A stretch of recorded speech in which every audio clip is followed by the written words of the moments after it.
माननीय नेता आदरणीय श्री लालू प्रसाद यादव जी और श्री तेजस्वी प्रसाद यादव जी को, जिन्होंने, मैं फर्स्ट टाइम एमएलए हूं और उन्होंने मुझे वाद विवाद में भाग लेने का मौका दिया है।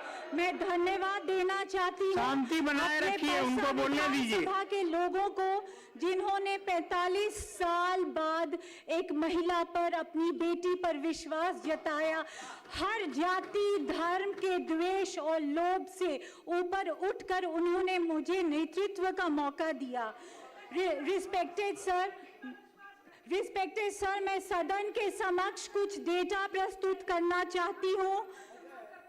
CAG reported that the government of Bihar had not prepared any comprehensive health policy or plan to address gaps in health infrastructure or equipment in every healthcare facility.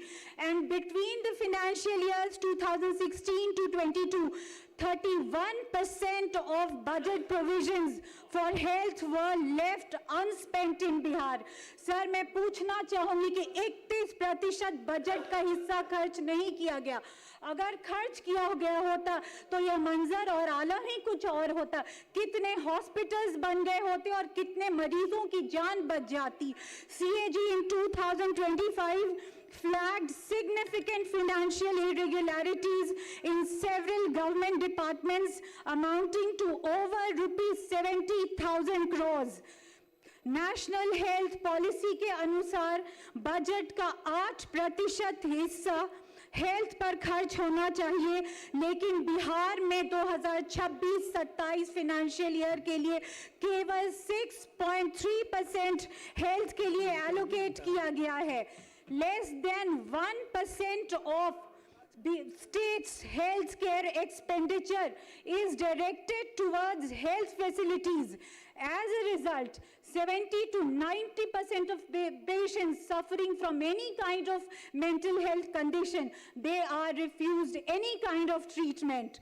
Bihar tops the SDG India Index chart with 33.76% of its population multi-dimensionally poor.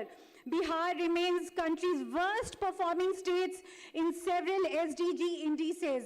According to the data of NCRP of ICMR, Bihar is one of the worst cancer affected states in India. Bihar में sir 63.9% women, they suffer from anemia, and children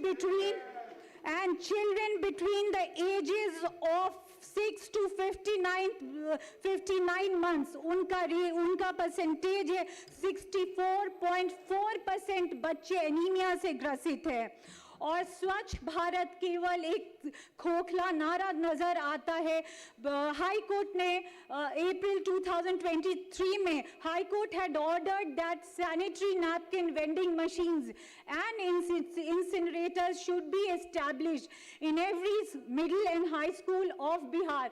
But in the past 3 years, I did not come across a single sanitary napkin vending machine or incinerator in my constituency Parsa.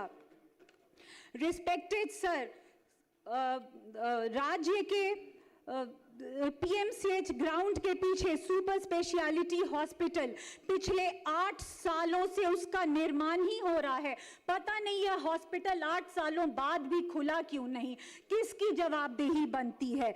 IGIMS में पिछले 1 साल से PET scan machine काम नहीं कर रही है। इसके कारण मरीजों को 20 से 30 हजार प्राइवेट में खर्च करके कैंसर डिटेक्ट करवाने की मशीन है, जबकि यह IGIMS में 10,000 रुपए में हो जाता। वर्ष 2011-14 में करोड़ों खर्च किए गए ऑटो एनालाइजर मशीन्स खरीदने के लिए, लेकिन 1 दशक बीतने के बाद भी कुछ मशीनें डिब्बों में बंद पड़ी हैं और कुछ मशीनें पड़े पड़े खराब हो गई हैं। आदर्श मानक है कि हर 50 सर्जिकल बेड पर एक ओटी होना चाहिए। अगर पीएमसीएच में 200 मरीज भर्ती हैं तो 24 घंटे में 4 से 5 बड़े ऑपरेशंस होने चाहिए। लेकिन आलम यह है कि ओटीज की कमी के कारण एक दिन में मात्र 4 से 5 बड़े ऑपरेशंस हो पाते हैं। टूटे हुए लश्कर का भरम देख रहे हैं और जिल्ले इलाही का करम देख रहे हैं। ताकत का नशा अक्ल पर हावी है तुम्हारे, तुम देख न पाओगे जो हम देख रहे हैं। पिछले 1 महीने से मेरे परसा विधानसभा में रेबीज वैक्सीन मिल नहीं रही है। मैंने सब उच्च पदस्थ अधिकारियों से सर बात की, लेकिन कहीं कोई सुनवाई नहीं है। ये कैसे लोग बैठे हैं सरकार में जो वो सुध भी नहीं ले सकते गरीबों की। वो गरीब कहाँ जाएगा जिसको न एक मामूली सा रेबीज वैक्सीन उसके लिए उपलब्ध नहीं है। परसा के सीएचसी में 50% विशेषज्ञ चिकित्सकों की कमी है और सर्च फॉर 70 आज तक परसा के कम्युनिटी हेल्थ सेंटर या फिर आप पीएचसी की बात करें, माननीय सदस्य अब संक्षेप करिए। ना कोई उसमें सर्जन उपलब्ध है, ना कोई वहाँ पे ना सर्जन उपलब्ध है, ना कोई एमडी मेडिसिन उपलब्ध है। मेरे औचक निरीक्षण के दौरान मैंने पाया कि ईसीजी तो हो रहा है। जब मैंने अधिकारियों से बात की तो पता चला ईसीजी के लिए कोई टेक्नीशियन ही नहीं है। तो इतना घोर अंधेरा, इसकी जवाबदेही कौन लेगा सर? क्यों इस तरह से सरकार मौन बैठी है? 4 district hospitals were in Japanese encephalitis endemic areas.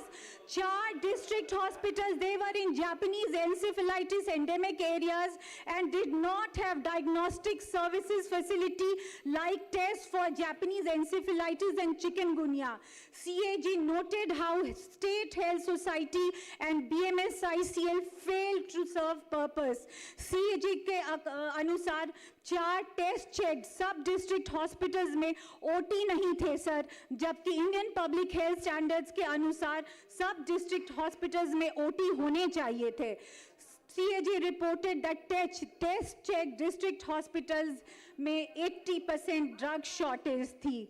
हम एक उम्र से वाकिफ हैं, हम जनाब हमें ना समझाइए कि लुत्फ क्या है और सितम क्या है। तुम्हारे पाँव के नीचे जमीन नहीं, कमाल ये है कि तुम्हें अब भी यकीन नहीं। मैं इस बेपनाह अंधेरे को सुबह कैसे कह दूं? मैं इन नज़ारों का अंधा तमाश भी नहीं। रिस्पेक्टेड स्पीकर सर, आई डिमांड कि मेरे परसा कॉन्स्टिट्यूएंसी में जल्द से जल्द रेबीज वैक्सीन उपलब्ध कराई जाएं और सैनिटरी नैपकिन वेंडिंग मशीन और इंसिनरेटर्स वो उपलब्ध कराए जाएं। तीसरा सबसे इम्पोर्टेंट ऑब्जर्वेशन है कि 3 से 400 छात्र या छात्राओं के लिए मेरे परसा विधानसभा में मात्र 1 शौचालय है। तो कैसा स्वच्छ भारत और कैसा हम बेटियों का सम्मान कर रहे हैं? धन्यवाद सर। आपका समय है।